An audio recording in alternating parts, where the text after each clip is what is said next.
Good morning. Ngayon po ay nasa airport ako. Cebu Pacific ang aking sasakyan papuntang Davao.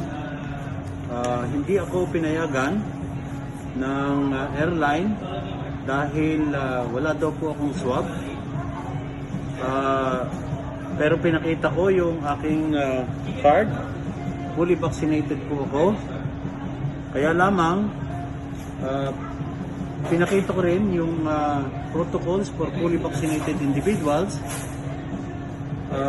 Kaya lamang merong pulisiya ang airport na huwag tumanggap ng fully vaccinated kung walang PCR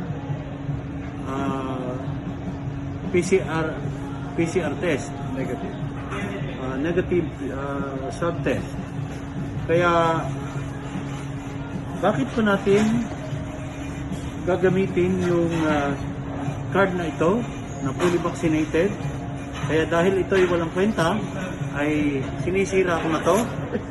Sinisira ko na at wala pala itong kwenta.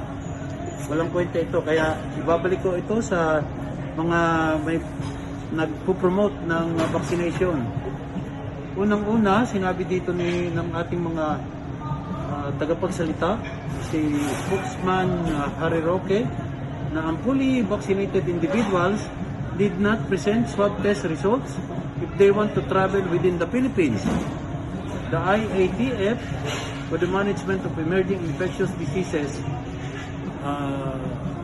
proclaimed on Sunday.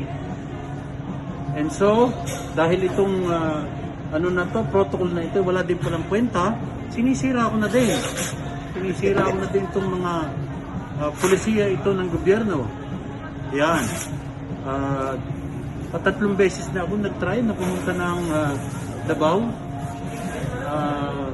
Lulan sana dito sa Cebu Pacific. Ay kaya lamang ay sumusunod sila sa patakaran daw ng LGU. Despite the fact na meron tayong national policy at saka meron tayong policy na ini-encourage natin yung mga ating kasamahan na mag-vaccinate. Bakit ka pa mag-vaccinate kung yung hindi vaccinated ay nakaka-travel dahil lamang sa sila ay merong negative swab result? Ay ako, kailangan ko na, hindi ko na kailangan na magpa-swab kasi nga ay total along na yung fully vaccinated individual ay meron ng passport, may compassionate pass para sa mga travel. Kaya ito, Cebu Pacific din, tinatakwil ko na rin to, itong airline na to. Yan. So, mga kaibigan, sana ay kayo ay mamulat din. Sana ay magreklamo kayo kay Digong kung siya ay may isang salita, ang IATF kung may isang may salita, at siyempre si Roque naman ay talagang walang isang salita yan. So, yan po lamang at sana ay mapakinggan na.